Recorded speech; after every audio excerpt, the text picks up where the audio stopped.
Welcome back. So let me ask you, how many games are you going to go to see the Rays this year? We ask because while the Suncoast is the capital of spring training baseball in Florida, we have only one team that calls the region home for the regular season, and that's the Rays. The problem is no one likes the Trop. The team wants a new stadium. A site has been identified in Tampa, but there is no finance plan, and the Rays are trading away the face of the franchise, Evan Longoria, in a salary dump.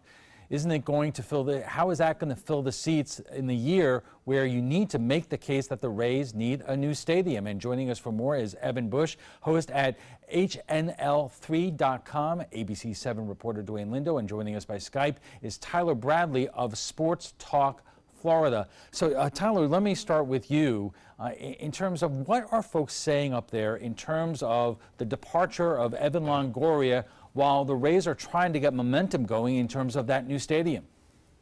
Well, obviously people aren't thrilled about it. Look, he was the face of the franchise, and if you ask any baseball fan across America to name one person on the Tampa Bay Rays in the last 10 years, more times than not, that's Evan Longoria. And getting rid of him, again, it is a salary dump, but in terms of being able to fill the seats and move the stadium, until ownership can commit and show that they're committed to winning, that it doesn't matter where the stadium is going to be because they're not going to put any fans in the stands. You know, Evan, sometimes words come back to haunt you. And a couple of years ago, Stu Sternberg, the owner of the Rays, said that if by the end of Evan Longoria's contract, quote, we are not in the new stadium, it's not going to work out well. So Longo is long out of here. We are not in the new stadium. And really, what does this mean practically in terms of the future of the Rays in the Tampa Bay area? You know, I think practically it means, they're trying to save money. I mean, I think going each and every year, they always say, hey, we're going to cut payroll, cut payroll. And, Evan Longoria was the highest paid guy on the team. And when you're trying to save money and you're trying to build a stadium, the highest guy on the payroll, it's something you have to dump off. So, Dwayne, where are we right now? As we reported that they identify the section of land in Ybor City, which would really be at the crossroads for us of just shooting right up 75, and you have I-4 there, easy entrance and exit onto the highways there. But we haven't heard much since in terms of financing of it.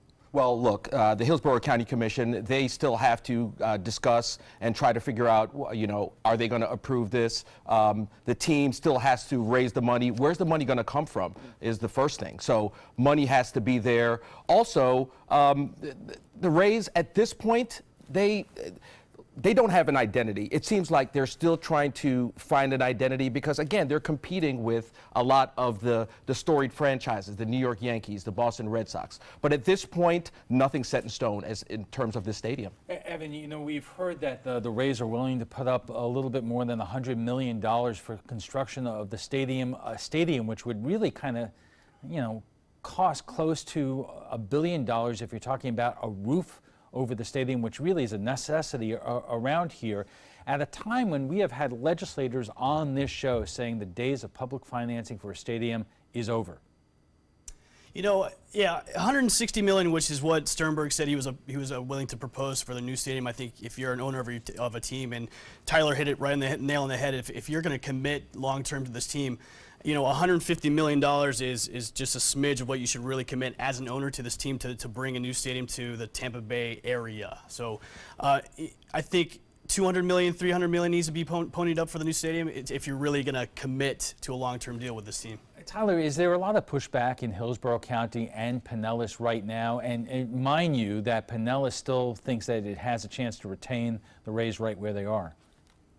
There's been a bit of pushback. I mean, what taxpayer would want to pay a single dime for a team that can't win anything? And it's really frustrating for the fans and for the ownership group and just everybody that's involved. Okay, we are just getting warmed up, and we'll have much more on saving the Rays right after we check the First Alert forecast. Stay with us. Welcome back. We're talking about the effort to keep the Tampa Bay Rays in the area while they're trading away some of the team's biggest stars. Joining us for more is Evan Bush, host at HNL3.com, ABC 7 reporter Dwayne Lindo, and joining us by Skype is Tyler Bradley of Sports Talk Florida. So, Dwayne, what is it about the Rays in terms of their, let's say, anemic turnout at games. After all, this is a big baseball area. This is the home of spring training in Florida. We love baseball around here. Well, look, let's face it. The Rays are relatively a new team. They started out in 1998 as an expansion team, and they're playing in a division with storied franchises. You have the New York Yankees, you have the Boston Red Sox, the Baltimore Orioles. So they're, in essence, they're competing with a lot of these teams. And keep in mind, like I said before, at this point, it seems like comparing the Rays with a lot of these AL East teams, they're still trying to find their identity. And I think Evan Longoria, according to a lot of fans I spoke to, was part of that identity, and now he's gone. So, you know, Evan, Dwayne brought up that the Rays have only been around here since 1998, but the Tampa Bay Lightning, hockey, they haven't been around much longer than that, and they sell out practically every night. And this is not a hockey area. My kid's at the game right now, and he's a baseball player. Who would have think that hockey would be a big seller in Florida of all places? Yeah, you know, Dwayne's right. I think, you know, it's weird to think that a baseball team can't sell out like a hockey team can too. But I think I'm at a disadvantage here. You guys are both Yankees fans, so I'm the only Rays fan on the panel. But I think what the Rays really need to do is kind of look at the marketing standpoint. The Lightning do a wonderful job up in Tampa.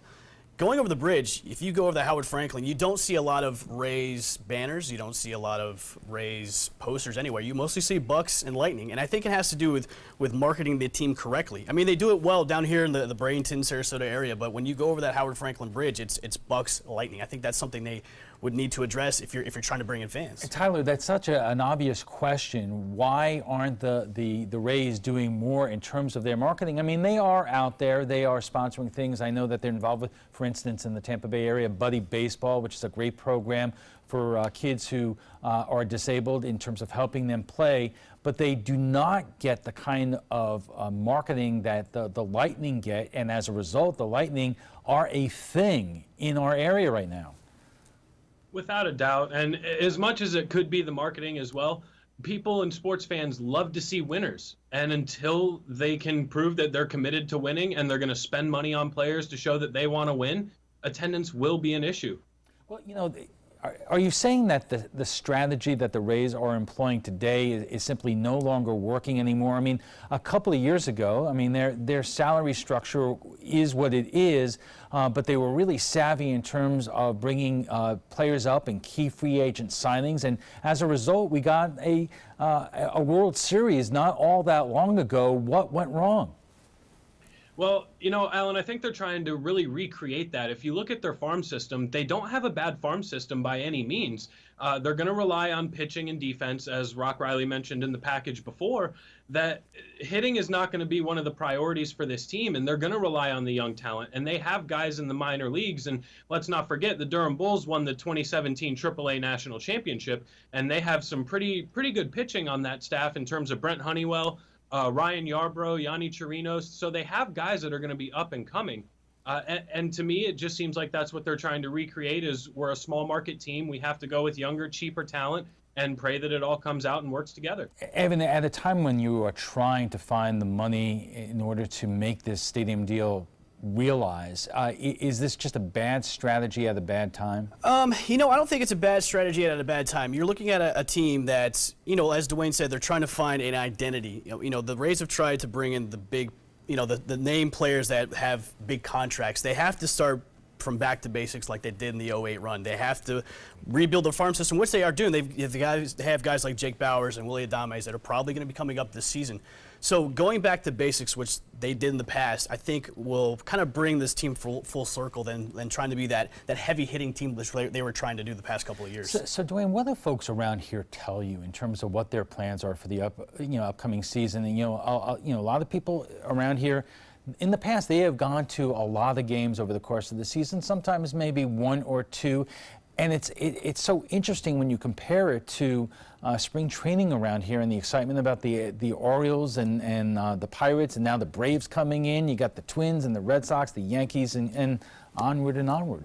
Well, look, a lot of the folks I spoke with, not only in the Sarasota, Bradenton area, but I also went up to St. Petersburg and Tampa. A lot of those folks I spoke with who are true Rays fans, look, they're livid about the whole Evan Longoria trade, but I think some of them realize, look, this is a money thing. It's all about money. So you have to make that trade, free up some money for, I mean, that's what the Rays are all about. They're a small market team. They need to free up that money to pay for a lot of other players. So I think a lot of fans realize that, although they're upset. Don't get that wrong. They realize that. Tyler, how long will Major League Baseball be patient? Because we've heard the head of MLB, the commissioner, say this cannot go on forever in terms of trying to seek a solution there. And in other cities, including in Miami, eventually they got a new stadium. It eventually happened. How long will it take before MLB says, look, it's just simply not working in this area, we have to think of other cities? You know, that's a great question. I honestly can't answer that for you. If I had to guess, I'm going to say anywhere in the next 5 years they could make a decision, because if the losing and the small market idea of this team for the Tampa Bay Rays continues and doesn't produce, then they're really going to have no choice other than to start moving them around. Now, Evan, if you look at what they are planning in terms of the artist renderings of a stadium, a dome stadium in the Ybor area, the capacity there would not be incredible. I think like 30 to 40,000.